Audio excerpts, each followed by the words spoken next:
Hey guys, this is Toby Mathis. And this is Jeff Webb. You're listening to Tax Tuesday. I like that little delay there, Jeff. Still wondering. We're in two different locations because we're practicing social distancing. I've always felt like I should practice social distancing with Jeff anyway, but now this time... Anyway, I probably shouldn't make light of it, but we're in two different locations, so Jeff and I usually are sitting next to each other so that we can harass each other, and this time we're not. So if there's any delays, that's probably it. I've been learning about the news people are all having to deal with all this too, so I feel like them figure out technology on the fly is rewarding. I've been doing it for years. I'm like, now you guys know what it's like. Anyway, I hope everybody's doing well. I know it's not the greatest of times in this country, but as all things that you can choose how we're gonna react from it. We're either going to make us stronger, or use it to make us stronger, or we're just going to fall underneath its weight. And I, for one, believe that we use these things to make ourselves stronger. So we're going to definitely be diving into that. What we're going to do is we have so many questions because somebody, namely me, picked out way more questions than we usually have time to do, but we're going to make sure that we go through them. So I'm just going to jump right on in. First off, make sure that you're staying on our social media. If you want to keep up to date, you're going to see that there's a whole bunch of stuff going on. The purchasing. Oh my God, there's so many questions already coming in. You guys must have been paying attention. Somebody's asking, did it start? Yes. Anyway, here's our social media stuff. I always throw that up in the beginning. All right. So you ask live. You can go to the question area and ask questions. We're getting inundated with them right now, so I'm sure that we'll get a bunch as we go on. We'll try to answer them before the end of the section. You can always email in questions at taxtuesday@andersonadvisors.com, and we always will get you a response. If you're not getting a response, by all means, let us know. Even if you're here and you're saying if you haven't gotten a response, then reach out and just let me know in the question area. Patty and Susan will see it and grab on and make sure that we get you a response. There's so much coming in right now. That CARE Act was over 800 pages. I think it was 863 pages of amendments, and I have to make sure you guys understand what that means. That means that you're talking about thousands of pages of code that are that have been impacted. So we're talking, I've just hours and hours and hours and hours for the last God knows how many days since it passed, since the president enacted. We had the Senate version and the House version, or the Senate version, for a long time. So we've been going through this for literally weeks. Man, it's been crazy. People asking already a ton of questions, and I'll make sure that I go over all the is it true about all these different provisions in the Tax Act. So don't worry, I'll get to it. And then these Tax Tuesdays are for anybody, guys. This is one of those few times where I say, you know what, share it out with people, because we're going to be going over these things over the next few weeks. This is not that the CARE Act, it has almost there's no interpretation yet. There's going to be lots that comes out. There's areas where there's gray. There's weird things like under the Paycheck Protection Program. People are figuring out that certain benefits are included, some aren't, some are ignored. They don't really give us a lot of clarity on it. There's going to be all sorts of fun stuff. So I'm going to show you guys how to do this and how to get the money. There's free money in there, which means forgivable debt. That's from the SBA for certain people. There's money that's going to be stretched out. There's money that you can access out of your retirement plan for a period of 3 years without any penalty. There's a doubling of loans. There's all sorts of fun stuff that's in there that we'll be sure to hit on, and you guys will probably be asking questions on it. The other thing is, and I will show you guys a link before we're out of here. There is a link that we're going to be doing on Saturday. I think it's April 4th. Maybe Patty and Susan can get it out to you guys.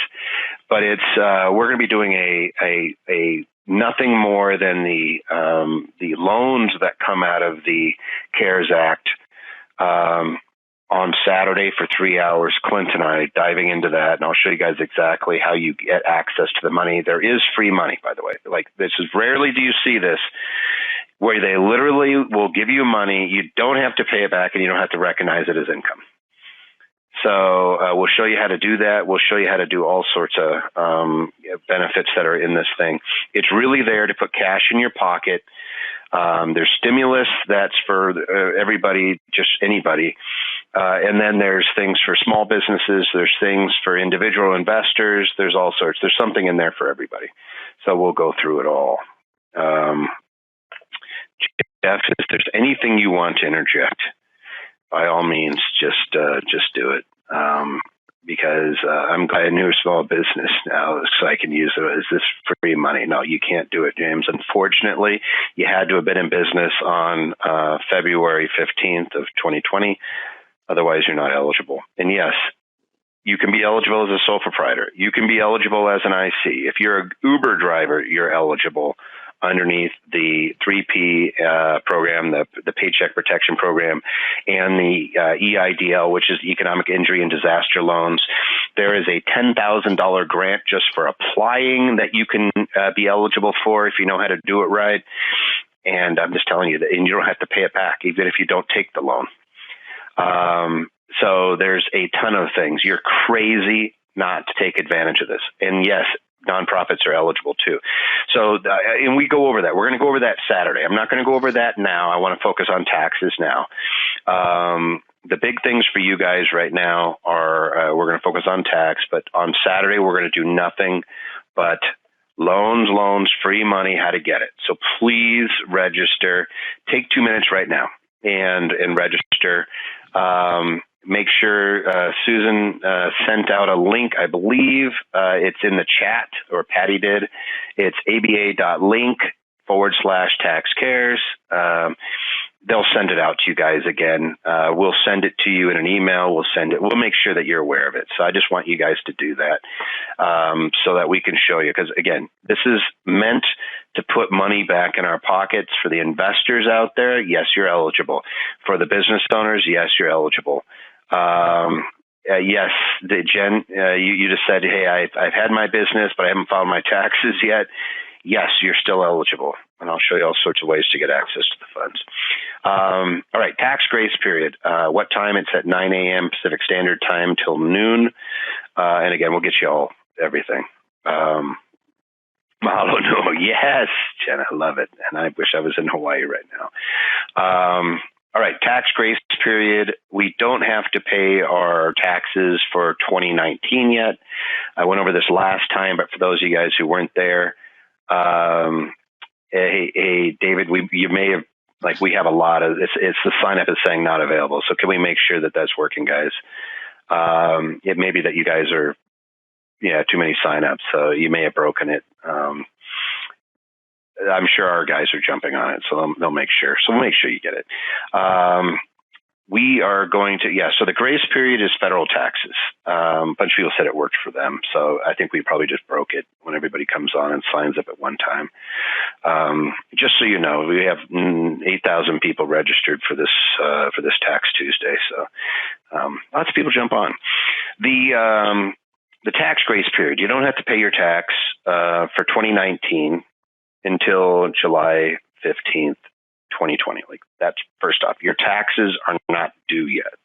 Your tax return has been is automatically, if you file it by July 15th, it's the same as April 15th. Like, so all of these things, quit worrying about 2019 taxes as far as a stress. Like, there's lots of other things to be stressed about.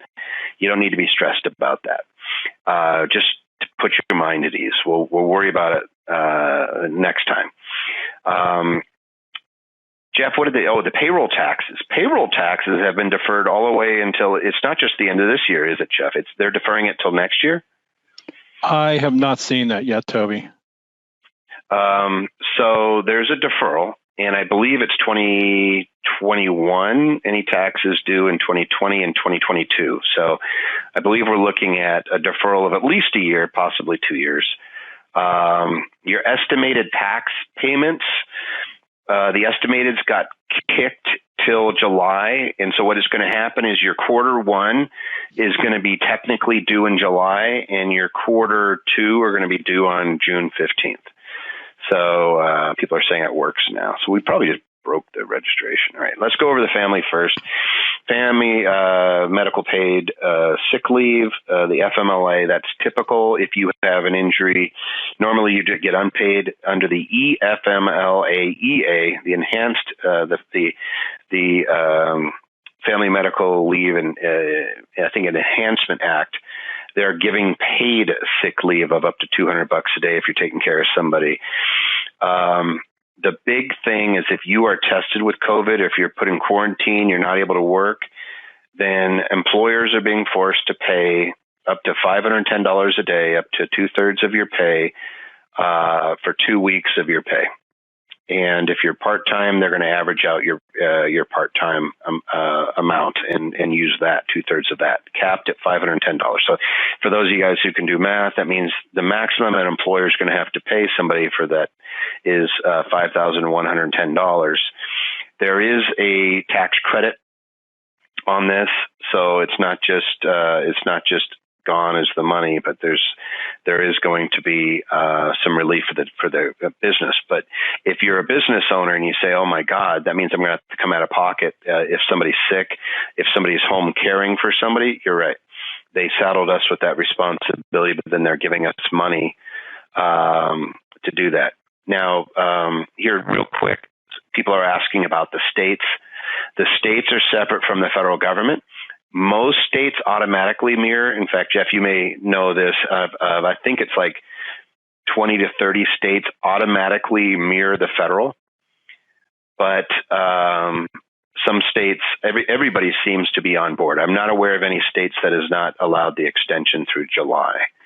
And the answer, somebody says, do I have to file an extension? No, you don't have to do anything. If you file an extension, it's going to be from the April 15th. You can file your extension on your individual taxes for 2019. It means that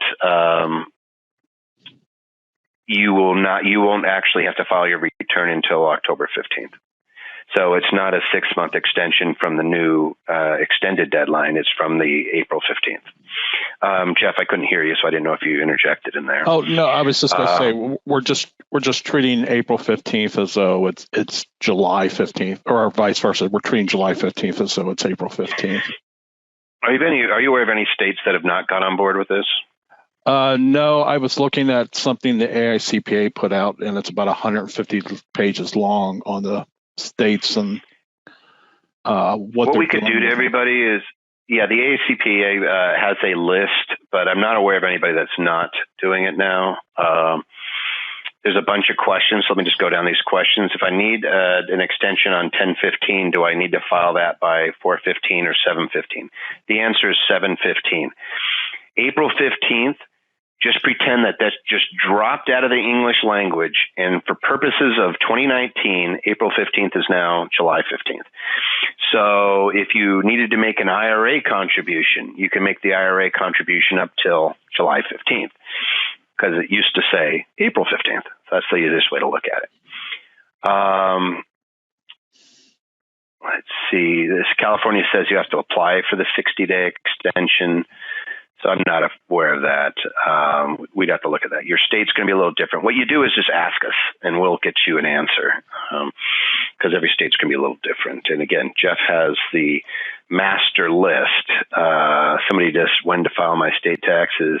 Oh, somebody just put something up. So if you can, California confirms. So like we have people arguing with each other even online. Hey, Susan, can you grab that USA Today article so when my taxes are due? And we can just throw that out there. I'm just going to give you guys, this is from one of the people that's on. Everybody except New Jersey possibly extended. So there we go. So, Chinton, thank you. Maybe we share that. So we're dealing with that. All right. Schools and families, if you're home caring for somebody, you can get up to $200 a day. So an employee that is at home that cannot work, this is a big one, They cannot work because they're caring for kids or they're caring for somebody and they're not able to telework.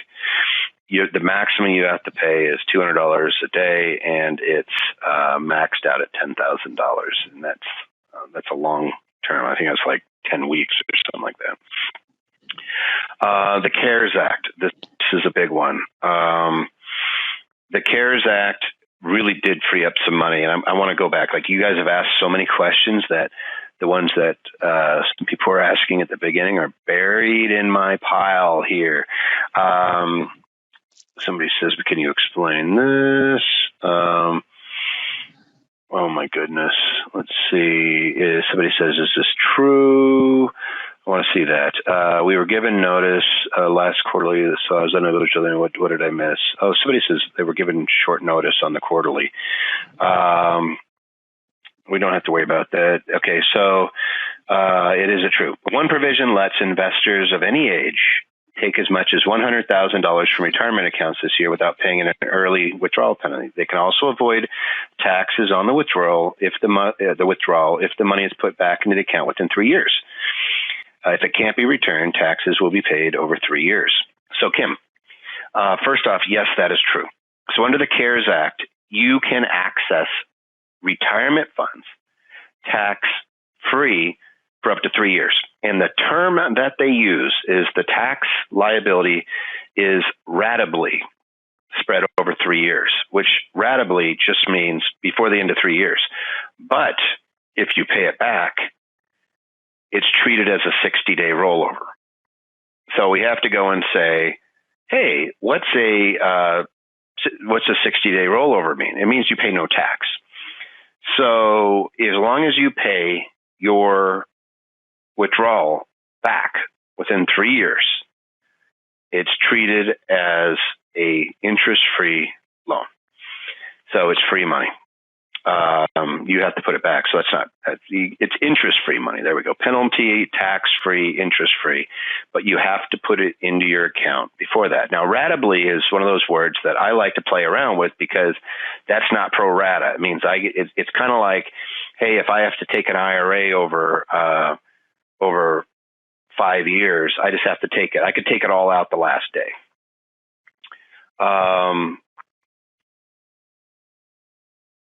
This is one of those things where I believe, because there's no guidance on it, that you can just take the money, $100,000. I would say that as long as you pay it back within 3 years, we're never going to report the transaction at all.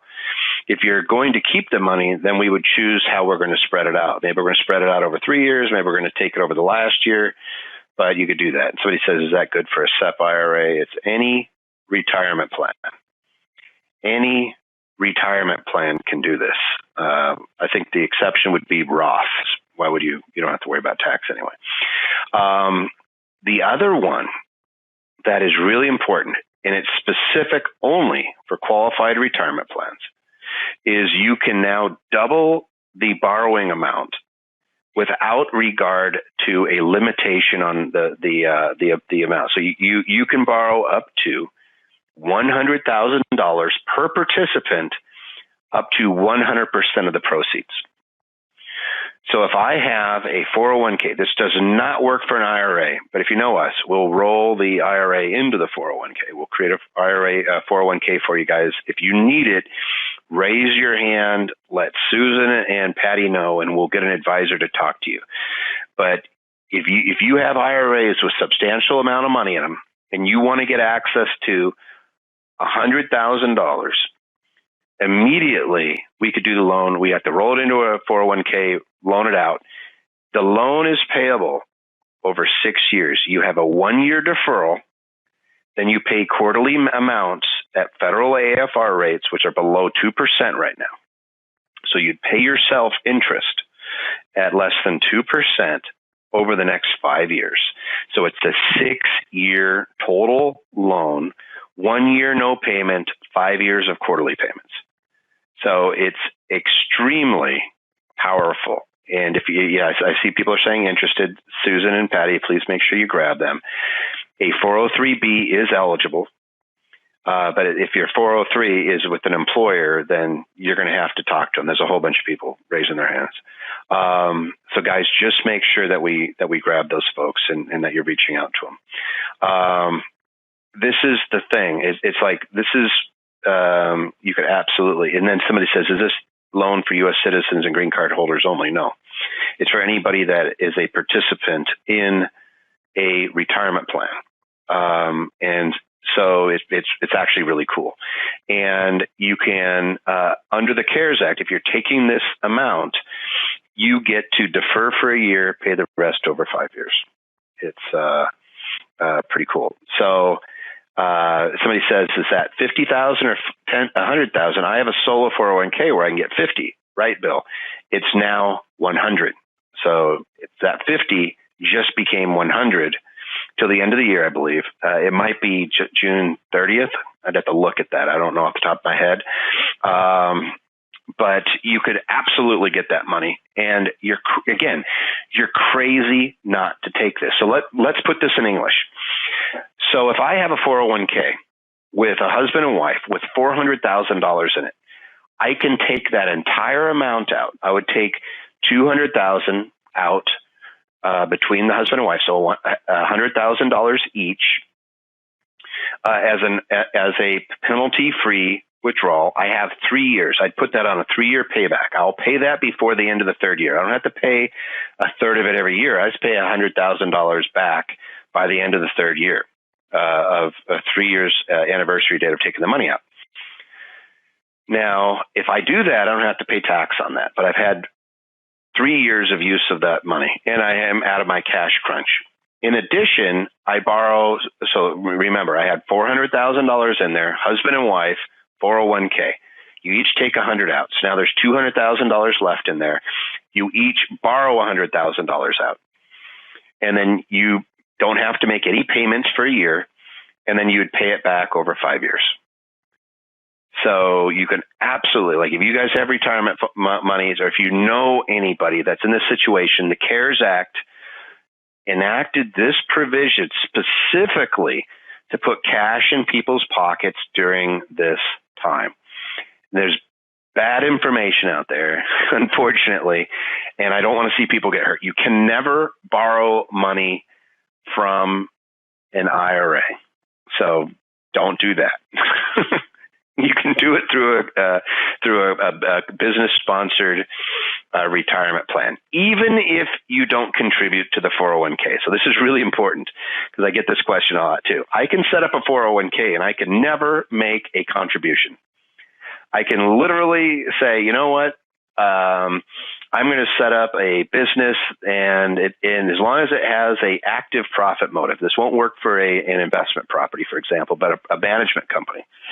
I can set up a 401k, and mom and dad can both roll their IRAs, no matter how big they are, into that single 401k, and now you're the trustee of it. And you can absolutely borrow out immediately $200,000, $100,000 each, and you could take a distribution out for $100,000 each.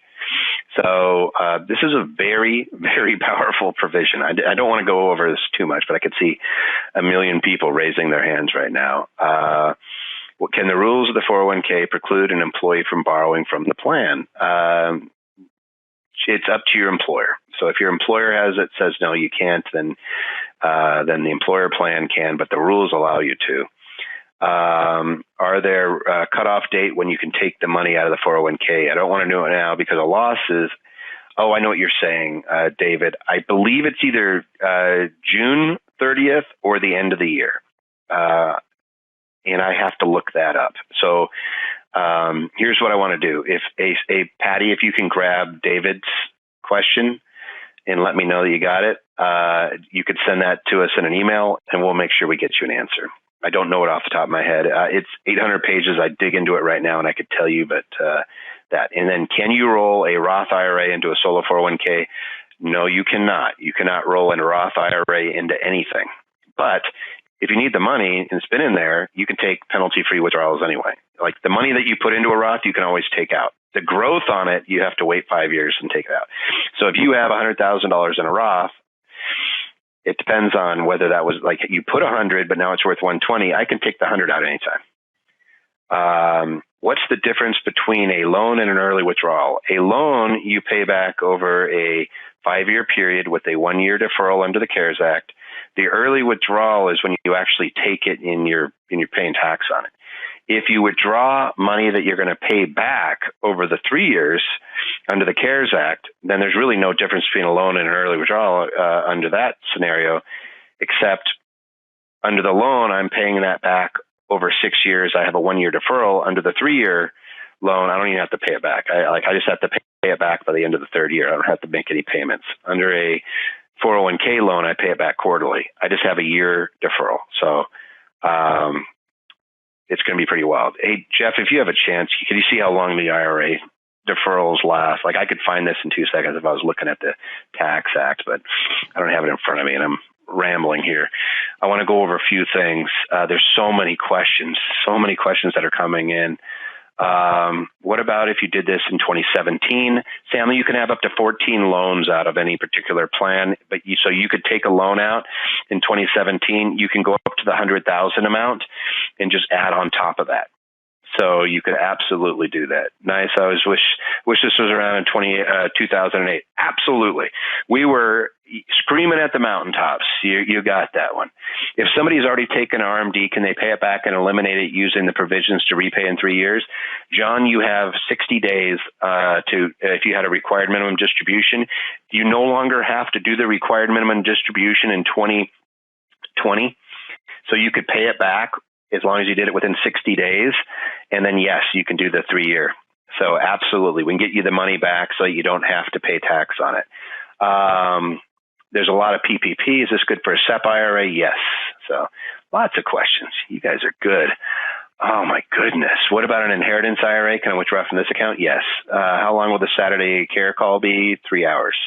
Can I take funds from an IRA, Roth, and the IRA borrowing program? No. The Roth IRA has to stay in a Roth IRA, but you can take the money out at any time, Bill, without paying tax on it. So you don't have to worry about it. You don't have any tax anyway. Is it okay to roll over self-directed IRA back into a traditional IRA account? Yes. And you can also roll it into a 401k. So can I get a setup with a C-Corp that was in the process of a rollover from a 401k into a QRP IRA? Well, QRP is a 401k. And that's borrow from the 401k. Speak to Susan, so we'll get somebody to talk to you on it. My guess is you're going to be able to do either one. Is this your today info or is this for Saturday? No, we're just going to be talking about loans on Saturday. And you guys have a ton of questions on this. I didn't realize we were going to get hit with so many stuff. If we did an RMD for 2019, can we pay that back? Diana, no. I believe you're stuck with the 2019 RMD. I believe, and Jeff, correct me if I'm wrong, but I believe that the RMD is only for 2020. Like you don't have to do it for 2020. Yeah, I believe all the IRA changes in the CARES Act are for the calendar year 2020. So the distribution limitations are changed. The in-service distributions, everything all seems to be for January 1st to December 31st of 2020. Now, I'm looking at this. The CARES Act allows the account owner to skip both their 2019 RMD if it was their first year and they not made the RMD. So your 2019, technically no, unless it was your first year that you had an RMD due, because you would normally make that by April 1st. But your 2020 RMDs, absolutely, you don't have to make. And it says 2019 RMD for someone deferring first year or two can be skipped. Yes, that's exactly right, Oleg. What can I do if I have an existing QRP loan? You add on top of it. I took a distribution against a 401k due to financial reasons last month. Is it too late to convert it into a loan? No. What you would do is you'd have to pay that back. So like we might have to do this in 2 steps. You take a loan, pay back the first loan or the distribution within 60 days, so you don't have any penalty. and then we do a loan, or we just call that a distribution that we'd want to pay back. I'm not certain whether it's going to hit us. Jeff, do you know whether they'd be able to reclassify that, or is it only beyond at this period? We really don't want to reclassify that because these qualified loans, the increased amount and delayed repayments, started March 27th, and it only goes through September 23rd. It is September 23rd. Okay. Yes. So it is. So there you go. Yeah, anything that happened in January, we don't want to reclassify as loans. We'd rather pay that back. You want to pay that back. You pay that back, and then we'll redo it. And if you have an ROD and you have an automatic RMD, tell them to stop. If they do make it, you have 60 days to put it back in. So you just have to put it back into your account. There is funded. Yeah, I'm not going to keep going on this. If you already did it, So if you did it right away in the first week of January, you're out of luck. If you did it recently in the last 60 days, then you're in luck. You can pay it back. Anyway.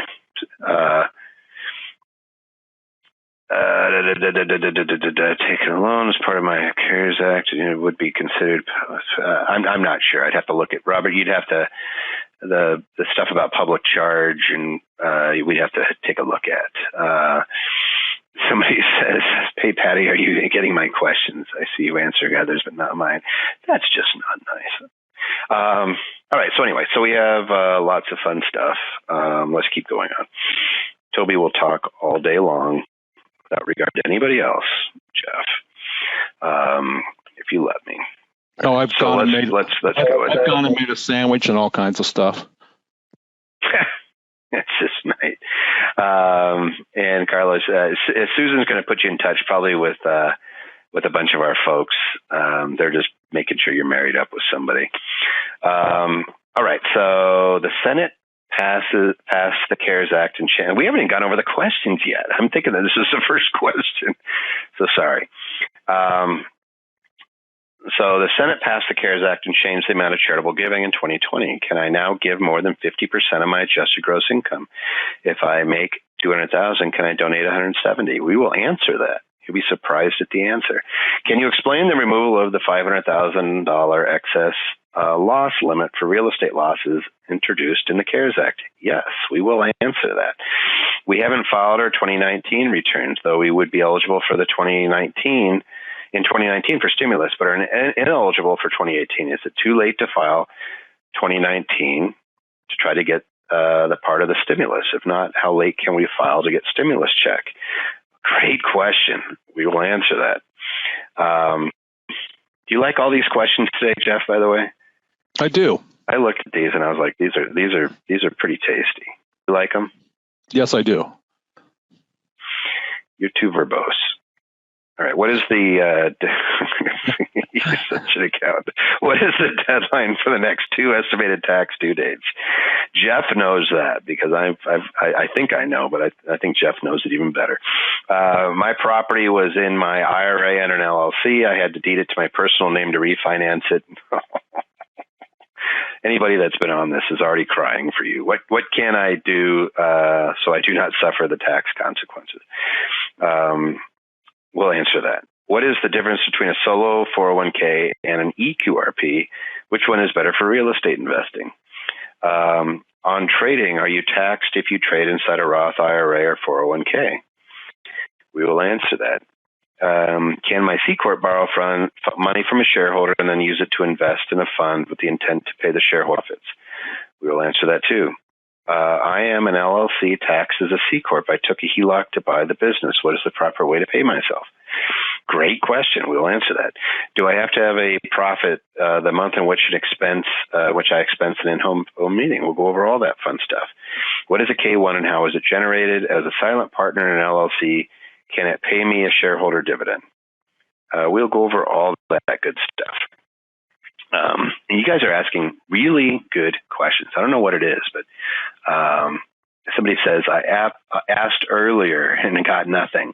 We have, at this point, probably 500 questions that came in online. I will be going back through it. So, I'll make sure that we get an answer to you. There's so many of you guys asked questions right when we were going into it. The CARES Act, I will be doing, I'm sure, some webinars on it. I'm sure we're going to be doing a whole bunch of stuff. And we'll make sure all the tax stuff is going to be crazy. So we'll make sure. A lot of you guys are asking about the grants. I file taxes with my EIN. Do I qualify? Yes, you do. I'll go over that on Saturday, but you don't have to have. They opened up the SBA loans to include independent contractors, 1099, gig workers, sole proprietors, anything you want to call them. Yes, they're going to do that. So if you are in that boat, you want to listen on Saturday because we're going to go over all your option. The Saturday is going to be the CARES Act, all the SBA stuff. There is free money. Free money. Like, Jeff, have you ever heard of free money where like usually if you're forgiven a loan, you have to pay tax on it. And they Correct. specifically said you don't have to pay tax on it. It is free money. We'll show you how to get it. And it's a limited pool. Here's the good news. Nobody can get it yet. They're trying. No, nobody can because it's through local lenders and it doesn't start yet. It starts Thursday, Friday, and the SBA hasn't even come out with the forms for it. So don't worry. We can wait. And you walk into these things. You don't run. All right. So here's more questions. Should I have an LLC before you start? Should you have an LLC before you start in real estate investing? Can a partnership LLC be assigned directly to a living trust? We'll answer all this fun stuff. I am trading options. Thanks, Infinity Mastermind. By the way, do not forget, we are going to be doing Infinity Investing on April 18th. If you're an Infinity investor, you're chilling through all this. Selling puts, selling covered calls, you're a rock star. Are there any tax consequences when I buy to close a call or put or roll the call put? Can you explain? I'll go over that. We'll answer that. If I sell 2022 SPY leaps and hold until expiration for 2 years, are taxes deferred until they expire and taxed at long-term capital gains rates? We will answer that.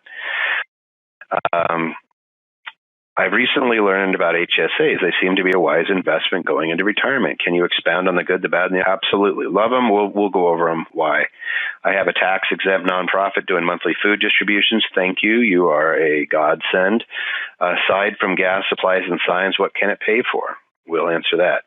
How do I separate a Roth IRA if it was mistakenly put in the same traditional IRA account? Going back to that, by the way, the tax-exempt, if you're doing monthly food distributions, seek all the restaurant owners so that they can donate their wares. They get a ordinary deduction for that. Is that correct, Jeff? They don't have to write off the cost of goods. I think they actually get to write it off, right? Whatever the value is. They get to write off the cost of goods, plus they get a charitable donation for it. Yep. So you get both. You get a double dip. You get a double dip. Yep. So call all your restaurants around that are feeling bad, that everybody's been hit by this thing, and say, hey, at least I can get you some money. Like, give it to us. We'll give it away. How do I separate a Roth IRA if it was mistakenly put in the same traditional IRA account as the 401k rollover fund? How and when should I report a contract for deed sale on a small retail building? Can I hire someone outside the U.S. to do my bookkeeping? Any legal issues? The best practices for small businesses less than $1 million of income to record and track their profit and loss expenses. We'll answer that. If you lend money to your business, can it be interest-free? If there must be interest, then how much is required? Love that question. I just like these questions. Here's the registration page. They're giving you a link to register. This is the Unlock Free Money Stimulus Bill CARES Act. Get access to free money via grants and loans before it's gone. Register now. So that's Clint and I, and we are like kids in a candy store with this CARES Act. I've been doing this for a long time. Jeff has been doing it even longer. Rarely do you get Congress serving up what they just served up. I've never seen it. Have you ever seen anything like this? No, it's really crazy. Even in bad times in the past, in 87 and 2008 and all, there's never been anything like this. I have never seen anything like this, where they're literally, this is the thing, somebody's got to pay for it. So I always look at this as like, this is the inhale, and there's going to be an exhale. So it's like, so this is, you better get it. Please join us, it's free. And we're just going to go over, like, there's economic injury loans, disaster loans, there's SBA loan underneath where the SBA is actually lending money, which they never do. They usually work through partners. They have their preferred provider. There's the 7A loans. The Paycheck Protection Program is underneath the 7A loan, if you know what that is. The 504 loan still exists. The 7A loans for the express loans went from or rapid loans are $350 to $1 million now. You can get the EIDL is $2 million. There's $10 million of it per taxpayer available under the Paycheck Protection. There's all these different things. So we're going to go over all that. All right. The Senate passed the CARES Act and changed the amount of charitable giving in 2020. Can I now give more than 50% of my adjusted gross income? So if I make more than 200, can I donate 170? I'm going to make this really easy. Yes, you can. They eliminated the adjusted gross income amount. You can now go up to 100% of your adjusted gross income. But I think it has to be cash. Jeff, did they make any adjustments? I didn't see it, but I haven't looked at it today. But I was thinking, for the appreciated property, I still think it's 30%. Everything else, I think, is at 100%. Yeah, I want to say it's only for cash, but I'm not absolutely sure. I do know the other thing they did was they put in an above the line $300 of up to $300. Yep. And guys, Jeff, explain what that means. That means the first $300 you contribute for the year actually gets deducted from your AGI. You don't have to itemize to take that $300 deduction. So that should be something everybody should be doing. Yeah. First off, charities need money. Oops. Go back. Charities need money. Second off, we need deductions always, right? And they opened up something called carryback for 5 years. So you can go $300 above the line deduction, which means you can give any charity $300 and you don't have to worry about itemizing it. And then you can still take the standard deduction. So a married couple could still take the full $24,800 in 2020. And how does it work with conservation easements? You're stuck at the 50. Is it doubled for married? I don't know. It's a good question. I think 300 is per taxpayer. Do you know the answer to that, Jeff? Is the 300 per taxpayer? I believe it's just 300, but per return. And you're on mute, or you've disappeared. No, I was on mute. I'm talking away and I'm on mute. The other thing they changed, I agree with you that the $300, I believe, is per tax return. But they have also increased the contribution limit for corporations from 10% of taxable income up to 25% of taxable income. So C-Corp net profit. So C-Corps are incentivized to give away money. Individuals are incentivized to give money. We want to make sure. Somebody's looking at is a federal only. The $300 is federal, but again, most states mirror the federal. So do you know that? I don't know off the top of my head, but it's 20-something states that automatically just follow. And then there's states like California, New Jersey, New York that just kind of do their own thing. So this will give you a federal deduction. Yeah, it may not impact your state. So the answer to this question is yes. But go ahead, like Jeff. You said before, this is limited to cash contributions. This 100% of AGI deduction. So It's not going to be non-cash deduction or contributions like your car or artwork, things of that nature.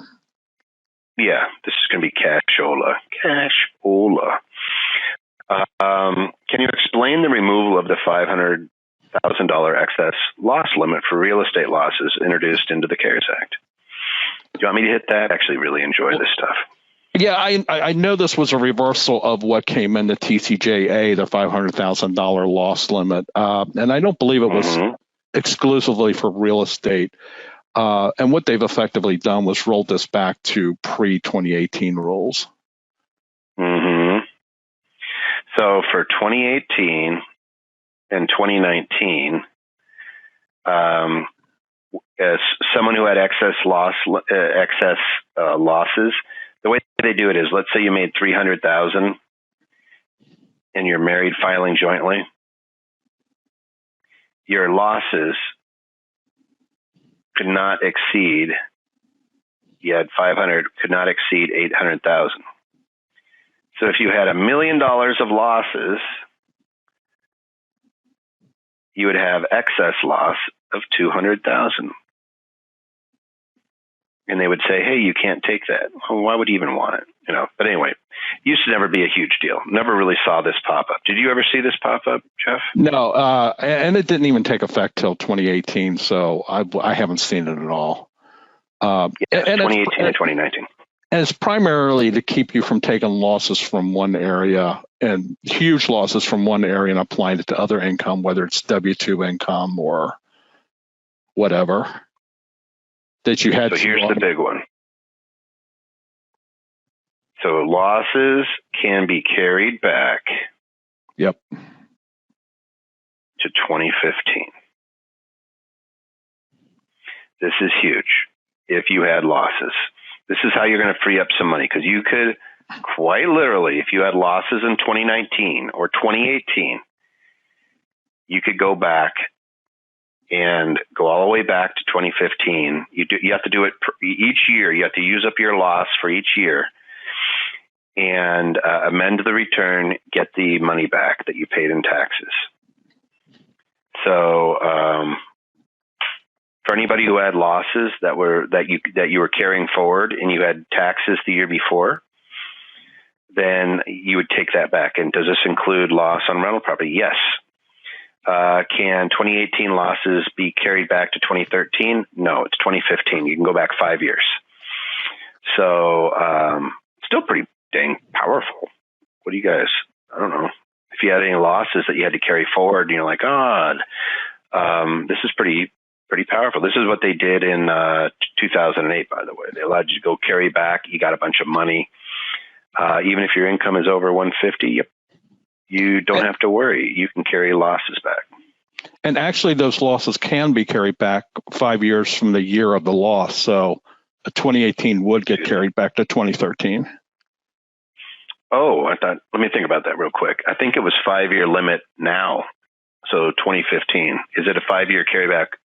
It's a 5-year carryback from the year of loss and applies to 2018, 2019, and 2020. Okay. I may say, hey, I think we have to look at that, but you might be right. I thought it was 2015 would be the latest year we could carry back. But if you think we go back to 2013, John, that just tells you that Jeff is your man. Look at. Anyway, let's keep going through these. I'm sorry, we're already at almost 4:00 and we've gotten through 2 questions, and we have all right. We haven't filed our 2019, so though we would be eligible in 2019 for stimulus, but are ineligible for 2018. Is it too late to file 2019 to try to get the part for the stimulus? If not, how late can we file to get the stimulus check?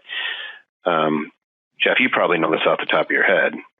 I think the clock is already ticking on the stimulus checks. So here's the thing, how this is probably going to work.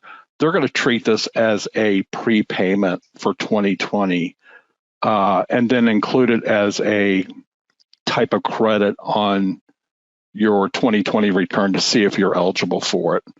So even if you don't get it this year, I think you'll probably get it next year if you find that you're eligible for your 2019 return. Right, Go Go ahead. Go ahead. Well, the other thing I was going to say is we also want to make sure if we have seniors who are only collecting Social Security or other people who don't normally file tax returns, we probably want to file a tax return to get our names on that list. Mm-hmm. Well, here's the thing. The answer to the question, what am I doing? Is yes, you can file your 2019 and be eligible. You use either 2018 or 2019. When do you have to do it by? I believe it's June 30th, but I'm not 100% certain. I think it's June 30th. But the stimulus checks will be going out right away. You apply for it, and your limit as a couple is what, 150,000? I think it's 75,000, and then it phases out between 75 and 99,000. Right. For a couple, it's 150. And what if you filed a tax return and give the IRS your bank info? Then they'll send you a check. I believe that actually you can give your bank info on the stimulus. I'm not sure how that's working. I could see that being ripe for somebody stealing your money. Yes. Filing your stimulus for you. So it might be that it has to be. I have heard that IRS is going to set up a website to collect direct deposit information. I agree with you that that's just totally prone to theft of information. Not by from the IRS website, but just giving it to the wrong people. Yeah, and I have to find out how late we can file the stimulus check. Do you know off the top of your head, Jeff? No, I know the CARES Act says it's got to be all paid out by December 31st, but that's about all I have on it. So you say it's December 31st. I know that's most, and that's a stimulus check, right? Yes. So I think you're right. I haven't looked at it otherwise, but I believe you have until December, but I kept thinking it would, for whatever reason, I had June 30th. So we're going to have to get you an answer on that. I know most people are going to go right away, but for some of you guys, the 2018 wouldn't work, and so you're going to take your 2019. So I just know that that you're going to have an absolute right to it. This is not one of the things where you put it in a where it's not like the EIDL loans and the PPP loans, the Paycheck Protection Programs, where they have, like, the Paycheck Protection Program has $349 billion in the pool. The EIDL loans has $10 billion in the pool. This doesn't have a pool. I think you just automatically get it, and I just don't know the exact end date. And no, it says automatically by the IRS. Maybe they'll do it automatically. That'd be kind of nice. If you automatically qualify, you may not even have to ask for it. So we have to see. What is the deadline for the next two estimated tax due dates? The next two. What do you think, Jeff? Yeah, the first estimate is going to be due July 15th. And the second estimate is going to be due June 15th, which happens before the first estimate's due. Yeah. Don't you love that? I don't think it matters. I mean, like, you would just be backing out. So it's June 15th and July 15th. So that's the easiest thing to do. Anyhow, we could just go right past that because we answered it so quick. Plus, we're way over time. My property was in an IRA under an LLC. I had to deed it into my personal name to refinance it. What can I do so I do not suffer the tax consequences? So here's the good, the bad, and the ugly. The good was you probably had a distribution, or you at least had taxable income in your IRA by having a loan on it in the first place, because you refinance that. You cannot have debt in an IRA. If you do, you have unrelated debt financed income, and you should have been paying tax on that back when you got the loan. When you pulled it into your personal name, that was a distribution, which, if you put it back within 60 days, probably won't affect you. But by taking it out, that was definitely distribution. By refinancing it and putting it back in, assuming that you put it back in, you're still looking at unrelated debt financed income. You would just have to put it back into wherever you took it out of within 60 days. If you go beyond 60 days, it's a distribution. And it's for the value of the property. So it's just like you gave yourself money for that dollar amount. Do you have anything, Jeff?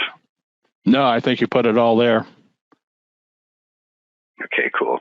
Somebody says, is there any way to get a stimulus check if my new salary qualifies me, but my 2019 would not? No, it would have to be 2019 or 2018. You get to pick. So either year qualifies. Is the stimulus check based on AGI? I believe. Is it AGI, Jeff, or taxable income? It's AGI. Yeah, so it's before you do a bunch of other stuff. It's your adjusted gross income. So it's not after all you're you're not going to be able to get yourself down to a point where you'd qualify for it by giving away a bunch of money or other things. It's either going to be you're qualifying for it or you're not. It just happens to be that if you have your 2019 taxes and you want to get that stimulus check, file your 2019 taxes sooner than later. Is there anything you wanted to go over on that IRA one? I think we finished that one off.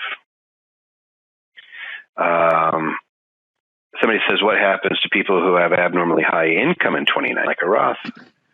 You'd use 2018, and you'd use that year.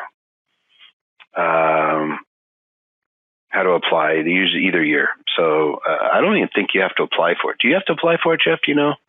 Or do they just automatically send it out if you qualify? I think they're automatically going to send it out. And they're also saying that if you haven't filed a return, they're going to, there's ways to still get the money, even if it's filing a return with just some basic information on it. I could see that. They don't want to just toast, like they need the money in it. So, so the answer to the question is you don't have to worry about it. Somebody just said, can I use my IRA to invest in real estate properties? Yes. You should hang out with us more often. You either do a self-directed IRA or you use a 401k where you're the trustee. And then somebody said, what was it? Somebody's asking a question. I don't know the answer. I don't know the question. Somebody's asking something that's making my head hurt. What is the difference between a solo 401k and an EQRP? The difference is solo 401k says solo 401k, and an EQRP says EQRP. Otherwise, they're the exact same thing. Well, an EQRP is actually somebody's marketed product. It's not. I don't want to say it's not a real thing, but it's not a solo 401k. It's not. Well, EQRP is what this company is selling. How they can convert your IRA into a qualified plan while keeping it a QRP. The EQRP has not been recognized by IRS. So this equals marketing. It's a solo. It is a solo 401k. It's the difference between water and agua. This is a trademark of a company called Total Control Financial LLC. It's something they're selling. Yep. Sounds neat, though. I get that question periodically. So they must be marketing well. All we care about is that if you want to control your money and you don't want to have a custodian in between you and your investing, and you don't want to have to worry about unrelated debt finance income, like you want to be able to finance properties inside your 401k, Espanol QRP equals. That's right. It's an Espanol QRP. Somebody's. Sorry, I'm getting chats while we're doing this, and they're pretty funny. They said it's an Espanol QRP. So my wife's Colombian. She'd punch me if I said that. On trading, are you taxed if you trade inside a Roth IRA or 401k? The answer is no. anyway, somebody was asking me, can you do the real estate? And yeah, you do the 401k so you don't have a custodian, so you can actually write your offers. You don't have to go through a custodian. On to the question on the screen, on trading, are you taxed if you trade inside a Roth IRA or 401k? The answer is no. So, so make it easy. The only time you is if you use margin, right? Could you be taxed on unrelated debt financing if you have margin, Jeff? Yeah, you can get hit with UBIT for margin accounts, margin interest. Yeah, so as long as you're just trading, you're fine. But if you're leveraging, anytime you're leveraging in a retirement plan and it's an IRA, bad. If it's a 401k, no bad. You don't have to worry about it. Can my C-Corp borrow money from a shareholder and then use it to invest in a fund with the intent to pay the shareholder with the profits? Yes. So, like, some of these are pretty simple. Like, I don't want to. Usually, we go into a bunch of stuff, but you can borrow from your C-Corp, or the C-Corp, can borrow from the shareholder. So we have the company. I'm just going to make the company corp borrows from you, yay, and you loan. Here's the rule, and you're going to see this in a future question. If it's over $10,000, then interest is imputed. You have to charge interest. So over 10K, pretend there's an R on that. Over 10K, interest is imputed. That corporation can then go out and use it to invest in the fund. So they go out and they have an investment and they make a whole bunch of money. The money flows into the corporation and they say, hey, I'm going to use that to pay my shareholder. Yeah, you're allowed to do that. Absolutely. That's what a lot of companies do. You have anything on that one? Nope. All right. Somebody asked a good question regarding a 401k. Is the owner trustee a prohibited person like inside an IRA? Can't use or maintain the property. Has to be arm's length. The answer is yes. It's still a disqualified person, just like in an IRA. But here's the difference. In a IRA, it can't do anything on its own. It has to go through the custodian. In a 401k, you can have a trustee, and yes, you as the participant can be the trustee, so you don't have to have a custodian. So we can get rid of all those custodian fees. So it's great. I have been shopping around lately for a solo 401k. Can I roll over my traditional IRA into a solo 401k without using a custodian? Yes. It's all about the plan. It's like when we do it, when we sell a 401k, we sell you the plan doc. You adopt our plan, and then we're out. You don't have to pay us to do diddly squat. The reason that, like, you can go to TD or Ameritrade or some of these others and open up retirement accounts and not pay anything is because you have to invest through them. They're going to make their money on the investment. We don't do that. We don't care what you do inside it, as long as it's not crazy stuff. But if you want to do your own investments, there are Roths, by the way, where who was the guy? Was it PayPal? They made like some obscene $6 million or something like that on a private amount, or that they did in PayPal inside of a Roth, so they never had to pay tax on it. Do you know the one, Jeff? No, I don't know that one. I have to look that up. Somebody may know out there. If you know out there, let me know. So usually there's somebody's going to say, Toby, get here. Good tush. All right. I am an LLC taxed as a Peter Thiel. Yeah, I think it was Elon Musk. There's a bunch of people. There was a case where the IRS tried to break a Roth IRA because somebody invested in a private business and they made a little over $3 million tax free because they put money into the Roth when they were in a 0% tax bracket. So they never paid money on it. And it took off, and they said, that's not fair. And the tax court said, here's the world's smallest fiddle. Pretend that you're rubbing your fingers together. They just said, hey, or they said, yeah, where should I send the balloons and the cake for your pity party? Because you're not going to get any relief from us. The laws are the laws. Quit whining. And the taxpayer prevailed in the tax court case. That's why they don't attack Roths for doing anything anymore. Pretty much like, yep, it's tax free. The judge said so we're going to abide by the judge. I'm an LLC taxed as a C-Corp. I took a HELOC to buy the business. What is the proper way to pay myself? So those of you guys who have been around for a long time know that an LLC to the IRS is either a sole proprietor, a partnership, or a corp. That's typically it can be disregarded. So it could be a sole prop. So if this is a person, this is your choices. If it's just one person, it becomes two choices. You have sole prop versus corp. They chose to be a corp. So for the IRS, all they see is a corp. So the IRS is going to look at this and say, that is a corp. How do corporations pay money out to somebody who owns them? They pay it as wages. They pay it as reimbursements for any expenses that you may incur. They pay it dividends, and they're all taxed differently. Wages is ordinary income. So that's like salary, et cetera. So that's your W-2. Reimbursements, there's no tax on it. You don't have to report it. Dividends are taxed as long-term capital gains. That's it. So the proper way to pay yourself is some combination of that.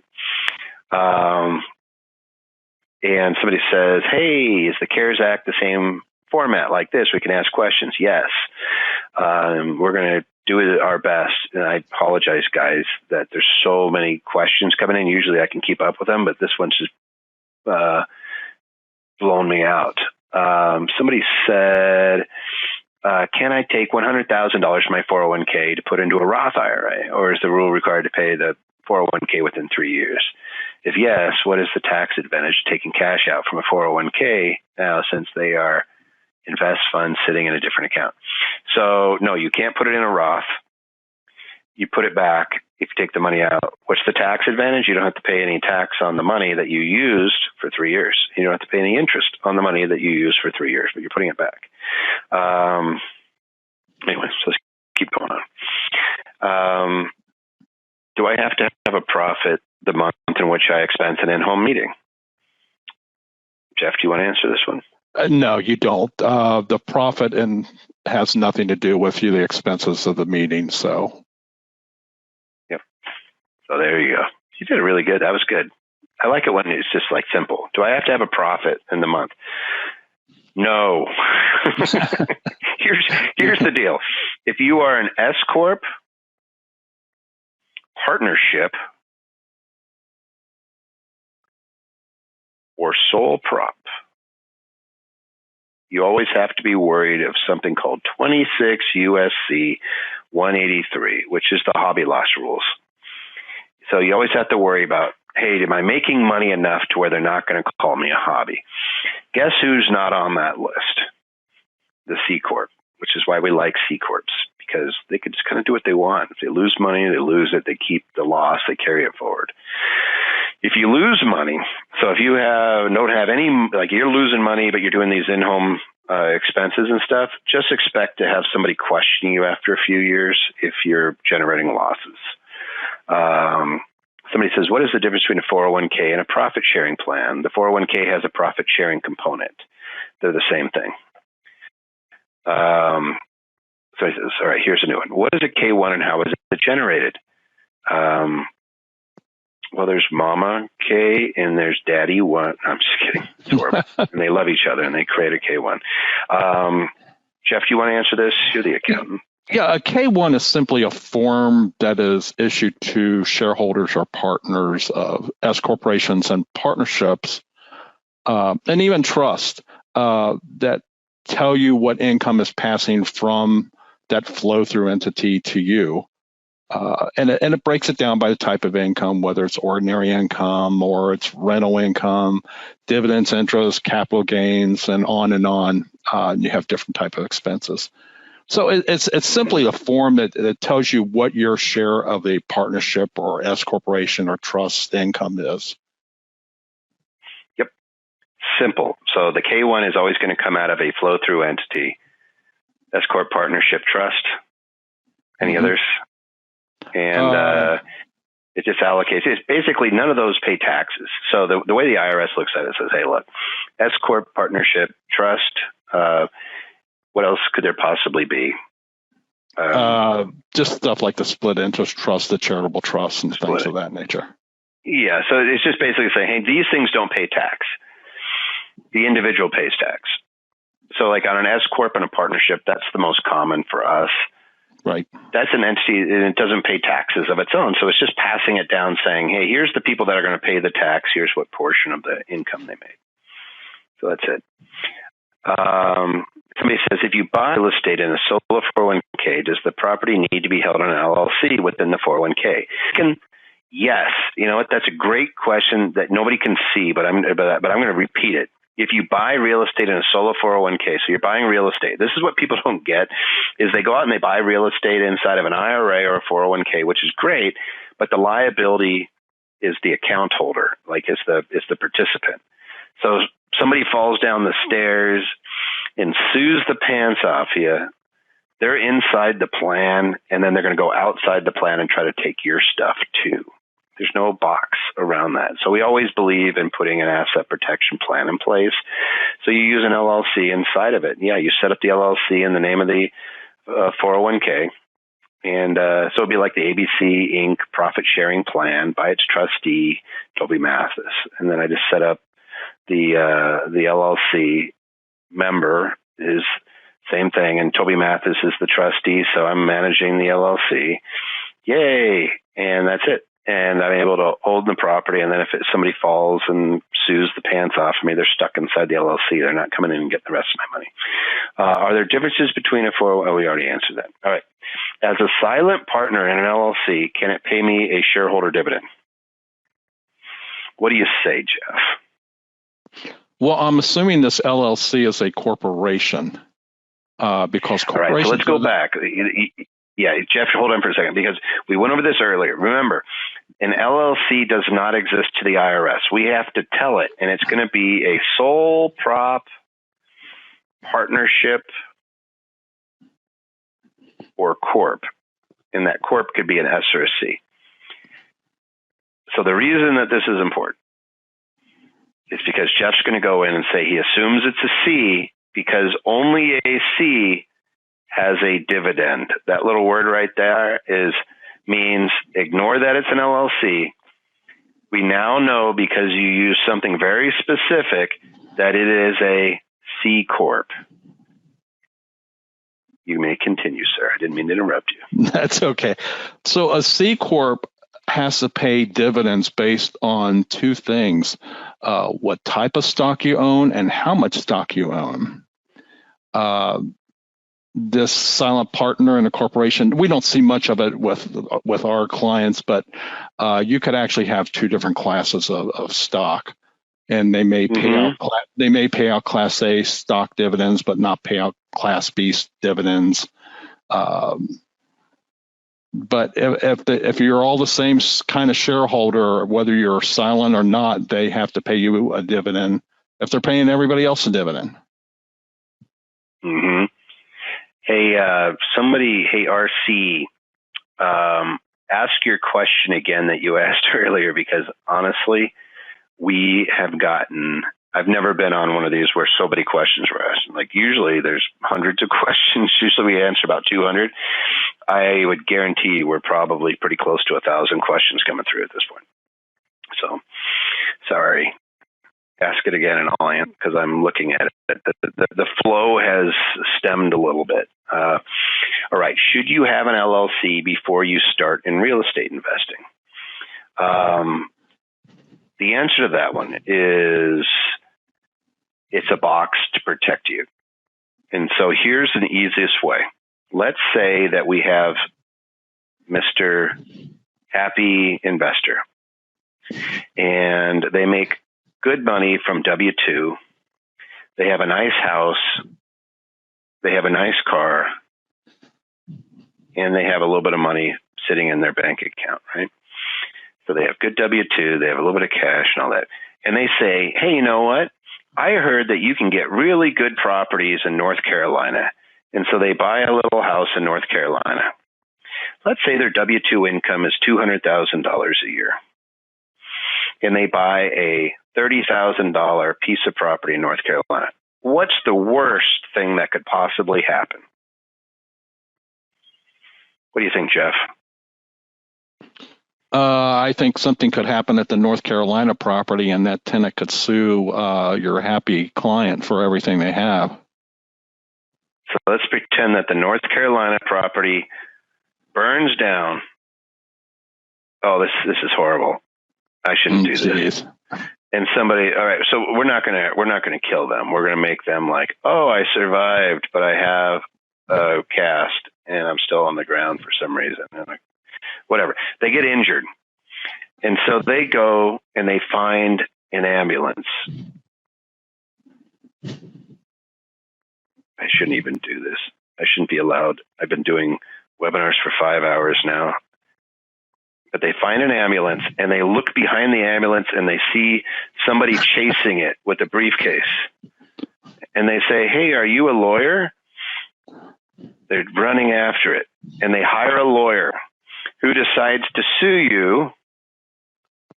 sue for $1.75 million because of the damages you caused. They're going to take your money is going to go away. They're going to garnish your wages for 25% forever to cover the 1.5 and any interest that they can get. I'm here, Mark. I'm in my room by myself. My cats have even left me, so I have to do something. So there's 25. They're going to go after that. I have actually been in this scenario where I had, you're going to go above liability insurance. You're going to realize this, by the way. All these companies that had insurance, business interruption insurance, just wait. Mark my words, how much gets paid out to anybody. Insurance companies are not in the business of paying out, and they know what's coming, and they make sure that they're not covering it. What about a $5 million liability insurance policy? Colin, a great one, except there's exceptions. It's never the dollar amount. But let's just say you're right. You had, this person had tons of insurance and they sue. What lawyers do is they say, all right, how much of that is going to be covered versus uncovered? So I can allege wonderful things that are not covered by insurance. I can say you were grossly negligent, you did something. I will look at the policy and I'll find something that's beyond the policy. I've actually seen this. So I clerked in court for 3 years, so I can just tell you. So you could say, yeah, you always want to have insurance, but don't count on it. So what you do is you look at the worst that could happen. Actually, I could give you a real life case. So in 1998, when I was in business, I was a solo practitioner working outside of Anderson. We actually put Anderson together in 1999. I had a gal who I was talking to in a little bit of a kind of a group meeting that I was giving. We were talking about business planning and the use of, at the time, LLCs were brand new, 1997, in a lot of states. In what's the Tax Act that was passed in 1997? The check the box regs came out in 1997. So all of a sudden you were able to do this, use these LLCs for real estate. And this gal came up to me and said, I need to do that. And I said, she was older. And I said, well, what even brings you in? It was a real estate investing group.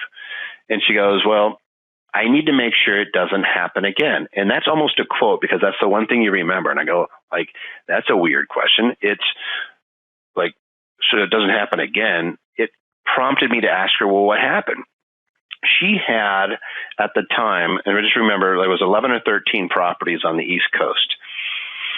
She had a commercial property in Florida, and she had a property manager, and there was a 3-story building, and they would have window washers come out. And again, things that are funny is I have a 2-story building, and I have window washers come out. Every time I look at them, I think of her because they had the 3-story building, window washers come out. The window washers go up on an aluminum ladder. They have an aluminum squeegee. And the guy on top of the ladder touches the wires that are going to the building, so an electric wire. He electrocuted himself. When you electrocute, you don't fly off the ladder. So he stayed on the ladder, and he like, I won't get into it, but he didn't. It's not like in the movies where they fly off. His buddy, who sees his buddy like doing something, convulsing, basically. And he goes to save him, to climb up the ladder, never leaves the ground, touches it. 2 wrongful deaths. Insurance up the kazoo. She had a umbrella policy and she had the general liability and policy. And the way they got out of this one is the young men who had a actual company with an actual license, they had let the license expire. So licensed and bonded contractors, no longer. But boom. We had another one, and she lost every single piece of property. They foreclosed on all of them. So it's not that I'm saying, hey, it's likely. No, I just want to put a box around this. Same thing happened in California where it was a valet at a nightclub. We use this example in some of our courses because the liabilities to this day is still going on. I won't give you too many of the facts because you could backtrack it and figure out possibly who it was.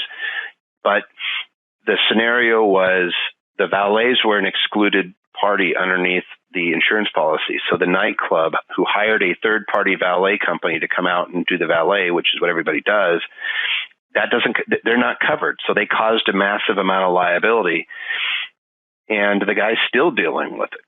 So all we're doing is saying, worst case scenario, you have North Carolina property, you're not there with your eyeballs on it, you have a property manager.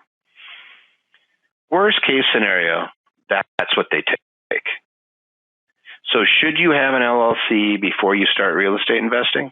The answer is yes, when you close. You don't have to go put an LLC together right now. I'm not going to tell you to do that. Nope. There's maybe some tax reasons why you might want to have a business, depending on what your expenses are and what type of expenses. But otherwise, if you do an LLC, and by the way, this is what's funny. I used to have people tell me, don't use an LLC for commercial buildings. In the early 2000s, Jeff, you've been doing this longer than me. I literally have an accountant tell me, insurance is enough, I don't need an LLC. And I just said to the client, I was like, well, have the accountant sign on that he'll cover you in the event that the coverage doesn't cover or the liability exceeds the coverage limits. And then I'll follow his recommendation. It used to be that LLCs, nobody would like, oh, you don't need that. Now you can't even close on a commercial loan in your name, period. You cannot do it. Good luck trying. Anyway, do you ever go over those? I don't even know how we got on that. I don't know why I'm going down that track. Jeff? Yes. Just what, have you you're probably making a sandwich. All right, I'm going on. Can a partnership LLC be assigned directly to a living trust?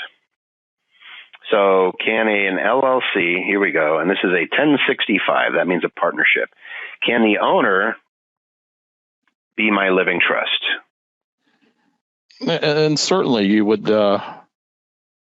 contribute your ownership in that partnership to your living trust. Yep, you can absolutely. So the answer is yes. We won't even belabor that one. It's not a taxable event because that's a grantor trust. All right, a bunch of questions came in online. I'm expecting an insurance settlement. Is the money taxable? If not, can I put it in a Roth for investment purposes? So, Kevin, it depends on what the settlement is for. So, pain and suffering is generally ordinary income. Payment of lost wages is ordinary income. Certain types of payments are not income. I have to look and go down my little laundry list of things that may not be taxable. So, realistically, if you're doing it, well, go ahead. Medical. Right. Medical settlements are not taxable. Yep. So if they settle for your medical bills and things like that, they're figuring that you already had to pay tax when you paid it. But if you have lost wages and stuff, then they figured you never paid tax. Damages incurred from a flood. I do not believe, I'd have to look at it, but if you got flooded out and they're paying for, so they're reimbursing you for the damage to your house, I don't believe is going to be taxable. In fact, I'm pretty sure that it's not. Jeff, can you think off the top of your head? No, I mean, that sounds right to me because they're restoring your property to its present value. Yep. I think that if they're restoring it, then you already paid tax when you bought it on the dollars that you used. But Kevin, this is where you use Tax Tuesday at Anderson Advisors and send that in and we'll get you an actual answer. Okay, so RC, somebody, for self-employed people without any employees, how do they go about collecting unemployment checks with W-2 people do? Now, so the CARES Act opened that up. So also, how do they go about applying for zero interest loans? There are no zero interest loans. What you can get is a paycheck protection program, and they're going to use 2.5 times your average monthly compensation that you received as sole proprietor. What's the maximum loan amount that they can get under the PPP? It's $10 million. How would this loan affect their 2020 AGI tax return, if any, if it's used for qualified? We're going to go over this on Saturday, but there's an 8-week period where if you use it for payroll, payment of interest, payment of mortgage interest, payment of leases or utilities, that amount is forgiven and it is not taxable to you. So it's free money. So thanks for asking that. But we want to make sure, RC, that you want to come on Saturday because I'm going to dive into that stuff. I'm sorry to kick you off, but you definitely want to come on Saturday. Please go over sole proprietor with Schedule C and I make $20,000 a year or less. Is there anything I can apply for? Yeah, you're going to be able to apply for the new unemployment and you're going to be able to apply for EIDLC and the economic injury disaster loans and the PPP. We'll go over all that. If close to my name and transfer, if I close in my name and transfer to an LLC, is that the same thing? Yes, your name's still on title. I prefer it if you're going to close. Like some loans, you have to close in your name and then you transfer it. Other loans, they don't even know about the LLC. You might use a land trust. But most lenders, if it's commercial or if they're investors, they're going to have you close directly in the LLC. Somebody else asked that same question. When you buy real estate under an LLC, you cannot do 1031 exchanges. Is that right? No, that's not right. You can actually 1031 exchange as long as it's in the LLC, or you can do a drop and swap where you put it into your name and then transfer it. But it's the same thing under the 1031. If you have partners in the LLC, then you have to get everybody to kind of agree. If they don't agree, then you do a buyout and you do what's called a swap, do the 1031 exchange, and then drop that partner, pay them out. Or you do that before, which is called a drop and swap. So there's really cool names for all this. Is an IC S-Corp. I'm the owner of the S-Corp. My wife is on my W-2, but can we max out our solo 401k without touching my net profit sharing 25%. So it's part of the profit sharing. So the profit sharing is part of the 75. Can you have two 75s plans? Yes. So you can do it out of your S-Corp if you have a business. If that's what you're asking, you can do both. Can you pay the entire $57,000 directly from the S-Corp? Yes. You would only get to deduct 25% of it. So you'd have a whole bunch of money in a retirement plan, but you didn't take a deduction for it. Somebody says, where do I see people's questions being asked? You don't. The reason you don't is because I don't want you to see their name and they may ask something that incriminates them, so I keep it away. Can you maybe explain purchasing real estate in a solo 401k? What type of real estate can we legally invest in? You can invest in anything. What I say, Kevin, is that when you have a long-term real estate and you buy it in a solo 401k, you're not necessarily doing yourself any favors, because a lot of people like to do it because the money's there, but the tax benefits you lose because it's in the 401k and you're going to have to pay tax on it. It's going to be a required minimum distribution. Whereas if I own real estate, I'd probably never pay tax on it ever again. I can 1031 it, and then when I die, the basis steps up. So my heirs don't pay any tax. So I made something that might never be taxable into something that's taxable. But if you have the money in it, maybe you do it. Did you say earlier I have until July 15th to put away for my 2019 IRA? Yes, I did. You have until July 15th. They moved the April 15th deadline to July. How is the assignment done when assigning a partnership to a living trust? You do a simple assignment form. I assign, let's say I'm a partner.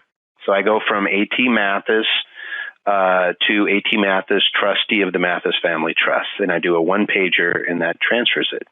It's really that easy. If I transfer property under my personal name to my LLC, do property tax be reassessed? No, because you are the beneficial owner. Going back, if I have a rental property in my self-directed IRA, is that a box like the LLC? Am I protected? The answer is no. What happens in the IRA goes out to the participant in the IRA. So there's no box. That's why you use an LLC. I think you meant Platinum Portal. Anybody can ask a question via Tax Tuesday. And if it's generic, we're going to give you an answer. If it's specific to you, then no. But what we do is we take all these questions and we answer them during these podcasts. So even if you're not a platinum, there's still a limited benefit. Like, we're still going to answer your question. It's just if you ask a bunch of stuff about your stuff, we're going to say you need to be platinum. It's cheap. It's $35 a month. You shouldn't, see that. Yeah, let me keep going on. Sorry, Jeff. I'm in my own world today. We're way over. We talk way too much. All right, I'm trading options. Thanks, Infinity Mastermind, selling puts, selling covered calls. Are there any tax consequences? Jeff, you can answer this one. Are there any tax consequences when I buy to close a call or put or roll the call or put? Can you explain? Anytime you close a transaction, there are going to be tax consequences. You're going to have a gain or loss. Even if you're rolling the transaction forward or backwards, that is, you're buying an additional, you're closing out your previous position and you're buying a new position that's further out in time to kind of defer the expiration. Having closed that previous transaction, that is going to have a tax consequence. So you can defer the expiration of the option, but you cannot defer the taxes on it. Yep. Great answer. So so the easiest way to put it, if I get called out, if I sell it, or if it expires, that's a taxable transaction. And there's another question in here. I think, this one, because these happen to be related, but they were right after each other. So like on the little spreadsheet that I get with all the questions, I'm like, oh, this is kind of neat. If I sell leaps are long options. So somebody sold a call. They must own the SPYs, or maybe they're just pretending like they do, and hold until the expiration for 2 years. So they're not called out for 2 years. Are taxes deferred until they expire and taxed at long-term capital gains rates? The answer is yes. So I could sell it, bring in the dollars today. And anybody who sells options knows this. Like, you can bring in money today and pay taxes in 2 years. Isn't that wild? That is wild. So now that's why. Go ahead, Jeff. Unrolling like covered options, or one of the things I've seen is if your covered options you've owned for less than a year, once you've purchased that option on that security, that stops that clock from ticking. Is that correct? Correct. When you cover a position, the position itself stops ticking. So if I do a leap on a stock that I own, so I own SPY and I sell leaps for 2 years, it's just like I just bought the SPY, but the leaps are what we're selling. And if you're an Infinity investor, and if you guys know what Infinity is, again, April 18th, you're all invited, it's free. You don't pay, you buy the stock and then you sell the options, and you're basically never selling the underlying stock. So let's keep going. Those people starting to drop off. We've had a ton of folks on. I've recently learned about HSAs. They seem to be a wise investment going to retirement. Can you expound on the good, the bad, and the ugly? So HSAs is a health savings account. Health savings. Jeff, do you want to jump on these? Sure. So the HSA is a health savings account. And in connection with that, you have to have a HDHP, a high deductible health plan. Isn't it weird? I was already writing that before you even said it. I already know what you're thinking. Go ahead.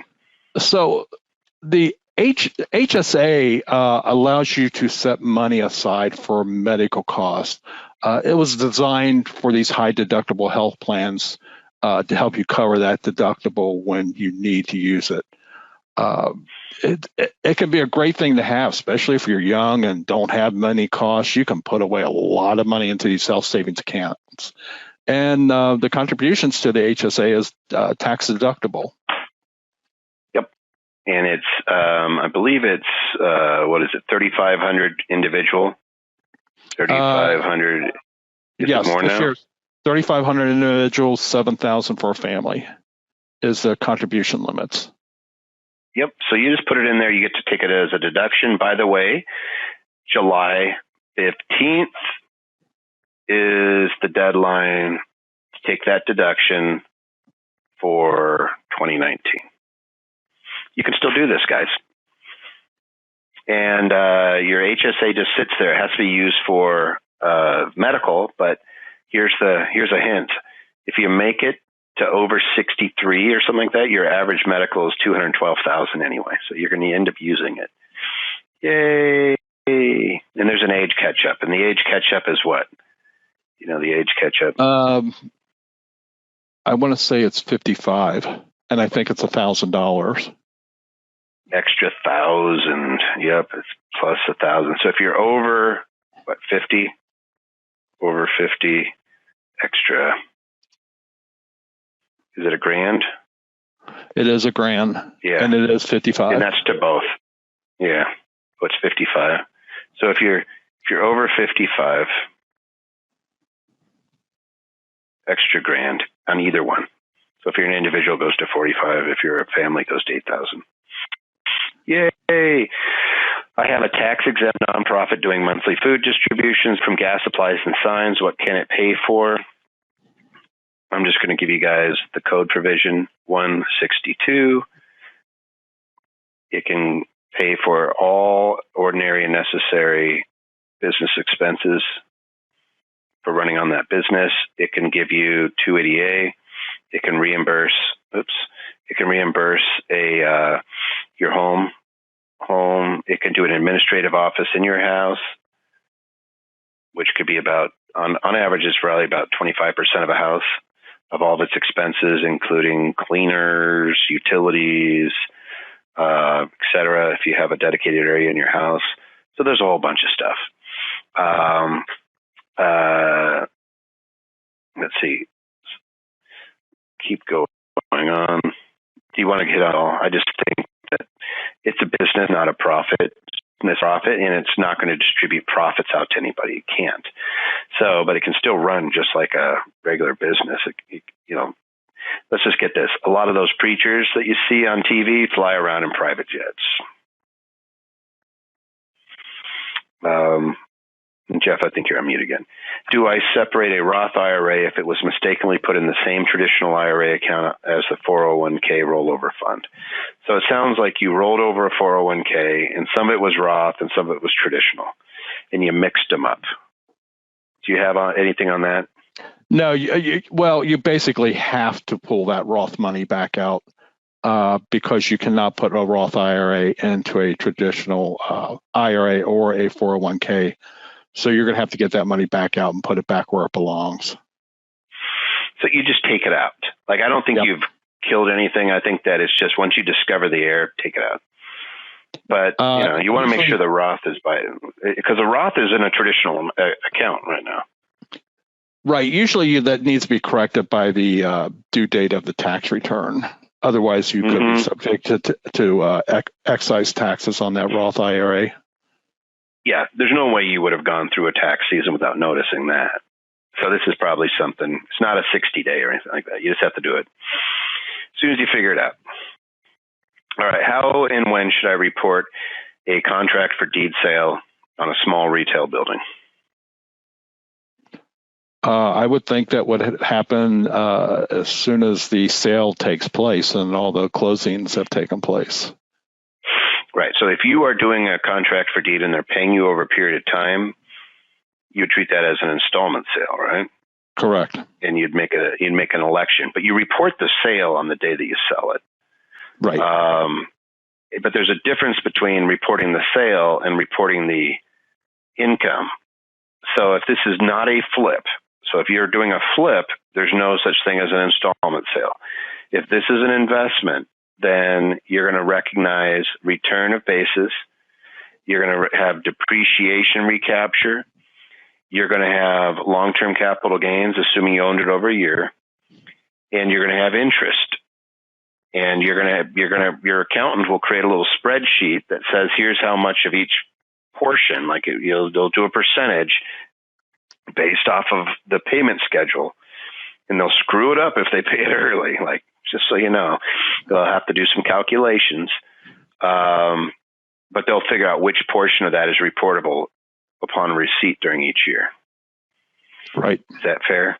Yes. All right. So I didn't screw that one up. Thank God. Nope. Right. Can I hire someone outside the U.S. to do my bookkeeping? Any legal issues? You can absolutely. Here, I'm just going to make that. it real simple. Go ahead. But I'm just going to say this. Just don't. The problem is first off, 27 years. Every time I see somebody who's getting ripped off, it seems to be somebody that they've given access to their accounts. And you end up having an issue with it. It's almost always a bookkeeper or accountant. Ask Donnie and Marie. Ask the folks on Shit Creek, the Schitt's Creek. That's on Netflix. So I'm not swearing. Right. It's always somebody that they give access to. So if you're going to have somebody do your bookkeeping, make sure that they're not getting your identifiable information and that they're not able to take your documents and run off with them, because you have no recourse with somebody overseas. If they're in the U.S., at least you have them here and you have the U.S. But otherwise, if you let your financial information go overseas, you got to just be careful. Like, even in the U.S., like if somebody uses an outside the U.S. company, they're supposed to be letting you know and say, by the way, we use somebody outside the U.S. if your information is traveling outside the U.S. So if it's going over there. If you have somebody that's doing bookkeeping, make sure that at most they are remoting into your system. Is that a fair assessment, or am I being crazy? No, I think I'm okay with that. And I agree with you completely. There aren't any legal issues per se. However, you got to be careful. Whether the bookkeeper's in the U.S. or in another country, you got to be careful with who you give access to your financial information. Yeah, just because I send something and it doesn't matter, offshore somewhere to Canada, because that's offshore, even though they're right next to us, right? And they decide to sell your stuff. They sell your data, or they get access to your bank account and they drain it. And I've seen that happen way too often. Like, every time, it's always somebody paying a fake company. And it's the bookkeeper says, oh, you got to pay this bill and that bill. And then you realize 3 years later that you've been paying like an extra $30,000 to their cousin's fake company. You just want to have recourse against that person. You don't if you're outside. Somebody says that you shouldn't trust Toby. I'm not writing checks for you. Here's the rule, right? Here's an easy one. All right. If you remember this, really happy. Bean counter never is check writer. Your bean counter is never your check writer. There you go. And Jeff, I'm sure you love bean counter. I do. But that's where you always see it. So somebody's making fun of me. I'm not a check writer. All right. What are the best practices for small business? I'm going to let Jeff just take this one by himself. Less than $1 million of income to record and track their profit and loss and expenses. What do you think, Jeff? Yeah, I only have a couple things on this. The first is what you just said. You got to check your numbers, especially if somebody else is working your books. And depending on the number of transactions you're going through, I would suggest having a bookkeeper people who tend to be good at their business may not be good at keeping their books, and that can turn into a real nightmare. So I always suggest finding a bookkeeper who knows what they're doing, that can record and track your profit and loss and expenses and your statement of financial position and so forth. But you got to double check them. Yep. So somebody says, I have good input on this. I have created some great processes to work with my bookkeeper in QuickBooks. What Jeff said is absolutely right. And the first thing that you said, which is you got to know your numbers, is the key. The P&L is your income and your expenses, which tells you half the story. Your balance sheet's the other. And they interrelate. And your balance sheet is just your assets and your liabilities. So you can be, like, usually when you're losing money, it means your liabilities are going up because you're borrowing it. And if it's not your liabilities, it's a shareholder is putting more money in. And you'll get lulled into thinking there's no issue if you have a big pot of asset to draw off of. You look at that, like, I have never been one of those guys that says it's okay to lose money. Amazon proved me wrong. I'll be the first one to admit it. I always said Amazon, I don't know what they're doing. But for every Amazon, there's a WeWork. For every Amazon, there's a company that goes out there and face plants. So there's only so long you can go without making a profit. Amazon had a plan, and they got buy-in, and they had billions of dollars to go implement that plan. But most companies don't. You got to make money. All right. If you lend money to your business, can it be interest-free? There must be interest in how much is required. So you can do interest-free money up to $10,000. Anything above $10,000, and you're going to be into it as though you paid it, federal AFR rates. And you're going to look at AFR. And AFR rates are somewhere less than 2% right now. Do you know what have you looked at the AFR rates since this whole craziness has been going on? The blended rate for 2019 was about 2.4%, but I'm looking, and it comes out in July. I'm looking for the 2020 rate to drop quite a bit. Definitely down. It was 1.9 last time I looked at it. I think it was 1.9 last time I looked at it.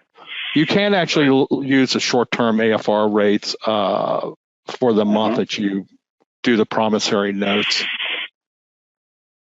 And like you could literally just go type in short. I'm going to do this because I'm sitting on next to my phone. AFR rates. I'm not going to use a computer. I'm just going to use my little phone, and it is right now. Do you know what it is? April was 0.91 in April. Wow. March, 1.49. There you go. That's what you need to pay. Hey, thank God, Jeff went way over today. Chatty Cathy. I know. Hey, come to Anderson Advisors. What's that? They can't shut me up. Yeah, Jeff is the best sport because I am the worst person to do podcasts with. I've decided because I just all right. AndersonAdvisors.com/podcast. If you want to check these out, and you guys have a bunch of questions up there. Do you recommend putting properties and land to Wyoming LLC as a beneficiary? Sometimes it depends if you have a loan. I do trust Jeff. I have a loan to my C-Corp 3%. Can I amend the loan to 1.5? It's when you make the loan, but I suppose you could get together and decide to readjust your loan. There's no problem with that. When I started, somebody sells. Can I put properties in my Wyoming LLC? Do I need to have LLCs foreign filed? No. So no, so Rami, you're actually talking about something that you're going to want to talk to one of the advisors on. Yes, we can get away from the greedy California state. If you pay, you have to give them a little bit of blood. So you always give them one, and there's ways to get around it. Somebody had some other questions here. When you repossess the building sold on the contract for deed, is your basis remain the unrecovered basis, or do you restore the original? technically you restore the original. If there's a contract for deed and they breach, you never sold them, they never got the contract, you would recognize the income on the payments that you received, but the original basis would control, I believe. There's a few questions the other day. Send them on in. Just understand that we are getting hammered by the CARES Act. We will get through everybody. We are going to have more programs for y'all. We are going to be doing, I can just tell you right now that you will all be invited to Saturday's event. We will have another event the following Friday and Saturday that you'll all get invited to. We'll send you out some emails. There are 2 full-day courses, one on tax and asset protection, the other one on structural implementation workshop, or I should say the SIW might just be platinums. If you're a platinum, then that's going to be free to you. And then I'm doing for everybody the Infinity Workshop on April 18th. And I know that I'm going to be doing a couple of webinars because the stock market drop really freaks some people out. And we're going to show you some ways that you're never going to be subject to that again. There are some investments that literally can't below zero. So we will make sure that we're getting stuff out to you. And we will take care of that. Somebody says, hey, Paul Xavier, I know that name in Honolulu. Great guy. I purchased, make sure that you're working with us, Jen, you're awesome. Mahalo to you. And I hope that, you guys are doing okay. What about the new book? They shipped out. So Tim, you should have gotten it. The new book, the TaxWise book came in. You guys, if you took advantage of the pre-offer, then there's a bunch of people saying, I got theirs, I got mine. I got it. So I'll make sure that we get it. It's a page turner. So we'll make sure that we get it out to you. They may be, cranking them out as we talk. So if you didn't get it, let them know right now. Somebody says, great book. I love it because you like taxes. And somebody says, I know most of the stuff. I've been with you guys forever. Yep, it's not rocket science, guys. What's the title of your book? TaxWise Business Ownership version or 4th edition. I've been doing that for 20 years. So it could be great if you waive the platinum upfront fee. David, we will reach out to you. So you're right. There's a lot of things that we're trying to do, especially for our clients, but I think we'll be rolling it out. We're going to do a lot of free stuff and the loans and the grants. We're going to try to get that. We will get you. I missed the offer. Maria, that was a $10 pre-order for a long time, but somebody will reach out to you. Just go ahead and send something to. These are all the free stuff. You can always go onto our social media. But reach out to Tax Tuesday and said, I want the cheapest thing that you could do for the TaxWise business ownership, and we'll make sure that we get you in on the special deal that we did for you guys. Yeah, all right. We will do something really cool. So what's the platinum cost? It's $35 a month. You can ask tax questions, and you can get on the phone with a consultant or our business consultants or our attorneys. You can ask any question. You can get documents reviewed by attorneys if you want. It's lots of fun. So, and then there's a ton of stuff inside the Platinum portal. Say, hey, I'm interested in Platinum for Tax Tuesday at Anderson Advisors, and I will give you without advertising, a special. You just say, hey, Toby says to tell him what the special is, and I'll make sure that we get you into Platinum for a ridiculous deal. All right, that is it, guys. Please be safe out there. We've been touched by this thing in our offices, so I know what it's like, and it's scary. I have an employee in the hospital right now that hopefully isn't suffering from that, but it's all over the place. Everybody's got this little bit of a fear. Hopefully we get through this thing in the next weeks and get something back to the ordinary. Call the people that are stuck at home. call the older folks. I've been talking to my mom way more than I normally do because I'm always worried. I'm like, stay home until we get our arms around this. And yeah, thank you guys for your well wishes. Yeah, we've shut down our entire Rainbow location simply for that reason. We want to make sure because we had somebody that ended up you guys can read between the lines. I don't want to disclose stuff that I'm not legally supposed to. Anyway, thank you guys for visiting us and spending 2 hours. Jeez, Jeff. I know. If you just didn't talk so dang much, we'd be all right? No, Jeff's awesome. He's a good sport. So thanks, guys, and we'll be back in touch. I know a lot of you guys reached out about the 401ks. Poor Susan and Patty. They're peaches. Which is the highest compliment I can get since that's my cat. They're peaches. They do a great job. So thanks, guys, and good luck to you. And just we'll get through this, and we'll see if we can't get you guys some dough. Catch you. Bye.